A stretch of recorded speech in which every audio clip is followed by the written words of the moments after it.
शुक्र करें कि बाबा ऑफिस में थे ही नहीं। अल्लाह का शुक्र है। आइंदा ऐसा मत कीजिएगा, समझ आई? ठीक है बेटा, ठीक है। और इस बात के बारे में मेरे और आपके अलावा किसी को ना पता चले, यह आपके लिए बहुत ज्यादा बेहतर होगा। अगर नायला को पता चल गया ना, तो फिर ये बात वो एक एक को पकड़कर बताएगी। याद रखिएगा अम्मी। ठीक है बेटा, ठीक है, ये दोबारा नहीं होगा, फिक्र मत करो। उम्मीद है ऐसा ही हो।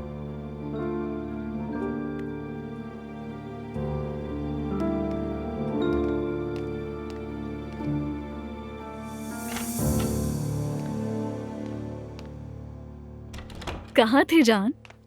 कहीं नहीं, बस अम्मी से बातें कर रहा था मैं। फिर कोई मसला हुआ? नहीं मेरी जान, बस वैसे ही हम दोनों बैठकर बातें कर रहे थे।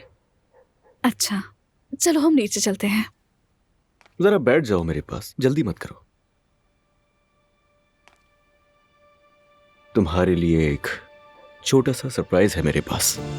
कैसा सरप्राइज?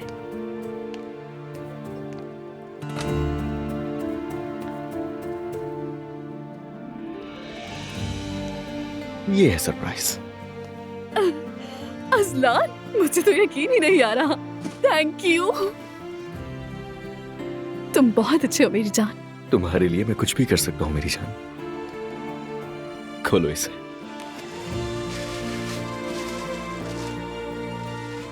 अज़लान, ये तो बहुत खूबसूरत है। कहाँ से मिला? मेरी बीवी को कुछ पसंद आया और मैं उसे वो चीज ना ला कर दूं, ऐसा हो सकता है? यार, बहुत खुश हूँ स्वीट हार्ट। बस ऐसे ही रहा करो। बहुत अच्छा सरप्राइज है। तुम्हारे न्यू ड्रेस के साथ शायद ये बहुत अच्छा लगेगा। हाँ मेरी जान, मगर तुम्हारा शुक्रिया। कोई बात नहीं।